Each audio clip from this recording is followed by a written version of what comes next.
I am so happy that you have joined us today on the show. We have a beautiful story for you today about childlike faith. I have a friend here that is going to share with you how she was able to connect and say goodbye for the very last time to her very best friend as a child. This is the childlike faith that we all dream about. This is the God experience that we all want to have. Stay tuned and watch what love means. Innocence lost, sin took the fall, love gave a gift most precious of all. So we are back, and I wanted to introduce you to my new friend and our guest, Gina Goldermann. Gina, I'm so happy to be able to interview you at this beautiful church. I just love it. Everybody in it too. Thank you. So I know you have a really wonderful story to tell. We talked a little bit about that off camera, and it really is, it's near and dear to my heart talking about the childlike faith. That's what Jesus tells us that we need to have as a childlike faith. And so I know that when you became a born-again Christian, you were a child. Tell us about that event. When I was 12, my best friend passed away in a car accident with a drunk driver. And it tore me to pieces. Yeah. He was supposed to have lived 3 days in the hospital, and he died. And my mom did not let me go see him. We were going to wait till he got home. So I never got to say goodbye. And I was so mad at God. And keep in mind, I had gone to church my whole life, and I was a believer already, but no way could there be a God that would take my best friend away, and the way he did it. And so I didn't talk to him. I quit. There's no God. And it was probably 8 months, not quite a year later, that I'm on the porch at my parents' house, obviously, since I lived there. You hadn't moved out yet. Yeah, 12, right? Yeah. So anyhow, I am crying. I'm home alone. Mom and Dad are at work, yada, yada. And I'm crying, and I'm just missing Mark. And He was your best friend, wasn't he? Mm-hmm. Yeah, we were together all the time. He was Yeah. also a neighbor, of course. When I just finally said, God, if there is a God, then let me talk to Mark. Just one more time, please. Yeah.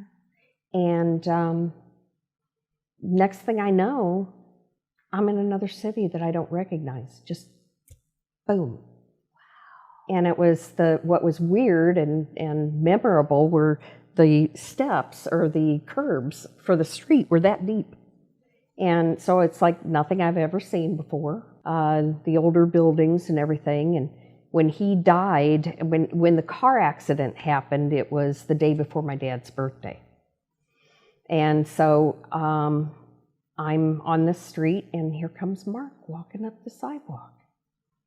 And so we talked for a little bit, and he said, what are you doing? And I said, well, I have to buy a gift for my dad's birthday. And so we went into one of the stores and bought a gift for Dad. And then we went out and sat down on that big, thick curb, and we just talked like it was the day before he died. Really?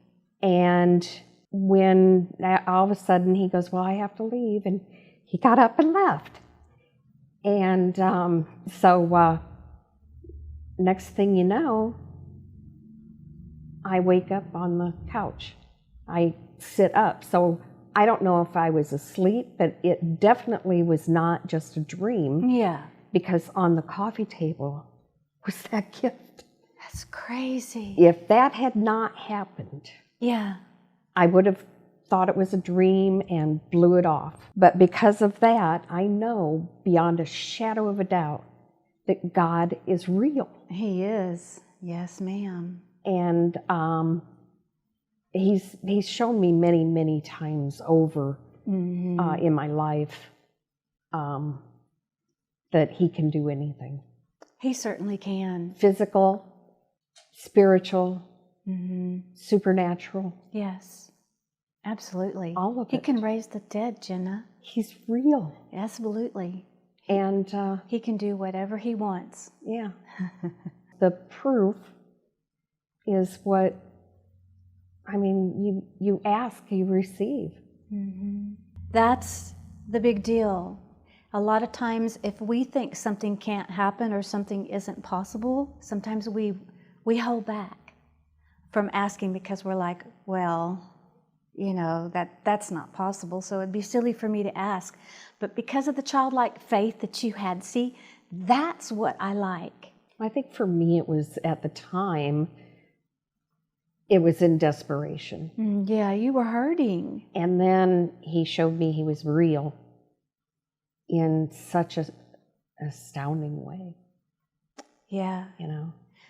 And I was scared to tell anybody, so I never really have shared it publicly. It's a great story, and it is real because, like you said, you had the physical proof. And sometimes God does that, I think, because he knows your heart, and you were a child. Yeah. And he knew what you needed at that moment for him to reach out and show you it's going to be okay, Gina. Yeah. And you're going to get to see him again. Mark, his name was Mark, yeah. You're going to get to see him again. So since you came to that realization, did all of the anger just float away at that moment? It didn't exist anymore. Have you ever doubted God again? No. Never. No. How could you? Right. I have physical evidence, Yeah. you know. So your life as an adult then has been lived in faith, and you, like you said, Well, you know, you hit the teenage years. Oh, yeah, yeah. I became rebellious. Yes. But I knew God was there to Yeah. catch me when I fell. Yes, that's what happened to me too. Absolutely. I mean, And he did. Oh, my goodness. There are probably numerous times I should be dead. yeah, But, me too. But God. But God But God. and his angels. He He's has, got an army of angels. right? Thank goodness, because we needed them. Yeah, yeah, yeah. So as My brothers know I was rebellious. They called me a brat. Yeah. So how many brothers did you have? 3. You had 3 brothers. Were you the only girl? Yeah. Okay. Growing up, yep. That's what made you tough as nails, girl. Is having those brothers. You got to be when you got 3 brothers. Yep. Were you raised here in Texas or No, Iowa. Iowa? Pleasant Valley, Iowa. Okay. Yeah. And so when did you come to Texas? Oh, let's see. It would have been in '83 with IBM. Oh, okay. Fantastic. So when you came to Texas and all that stuff, how has your life been? You said that he's shown you in many, many ways that he was real. How have you related to him as an adult compared to the way you related to him as a child? I would say probably around 2005, I found a church that had a very strong pastor, and joined that church. And Randy here kind of reminds me of him. I love Randy. But the pastor before was Barry, and he taught me so much. Yeah. And that was when I actually started getting a deeper personal relationship. Right there. That's when it kind of changes over from the childlike faith to really getting it, going from the milk to the meat. Yeah. Absolutely. And then Barry retired, and I just felt lost, you know. And Shelton invited me to come here, and started coming here, and I met Randy, and I said, oh, yeah, he knows a lot. He does know a lot. And he's also ADD and ADHD and all that stuff. So like the rest of us, right? Exactly. Well, if there was one thing that you were to tell the people today that you really wanted them to know, what's really the most important thing on your heart about God and about what they might need to know about God, what would that be? Something that you would just want to drive home to them and make the point to them today from this interview. Do you have something? He is real, and trust him. Even if things are going really, really bad, his angels, his army of angels are around you. They are. And they are protecting you. Yeah. And even if you think you're going to die, you know, he's got you. Mm-hmm. And that faith will get you through. It sure will. And also it's okay to be mad at God. Mm-hmm. He's got big shoulders. He can take it. He'll let you come back. That's right. He knows your heart, and he knows exactly what you need. And I love your story. And you had told me when we were talking earlier, you said nobody's going to believe that. But you know what I have learned about our testimony? Nobody can take that from us because it happened to us. Yeah. Only to us. And so people, they can't say, well, that's not true. How do they know? That happened to me. I'm telling the story. It belongs to me. It's not your story. It's my story. And it's real. And you can take that to the bank. And I tell you something else, that there's other people. We talked about this earlier. There's nothing new under the sun, no nothing.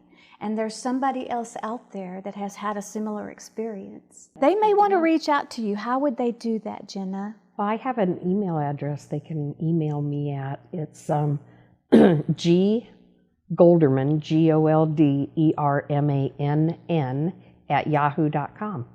Yeah, there might be somebody that wants to get in touch with you, and we always like to do that.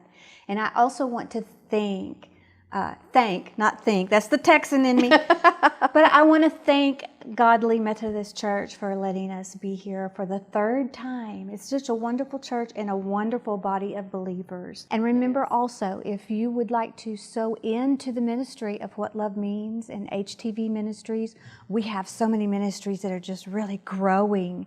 We could use your help, and you can go to my website at htvministries.com and you can hit that donate button. We would truly appreciate it. And if you live within a couple of hours drive from the Metroplex of Dallas-Fort Worth and you would like to be on What Love Means, you can do that by just going to the contact button on the website and getting in touch with me. Thank you so much, Gina, for coming. You are a blessing. I love your story. Thank you guys for watching or listening, and we love you too. Jesus loves you more. Bye.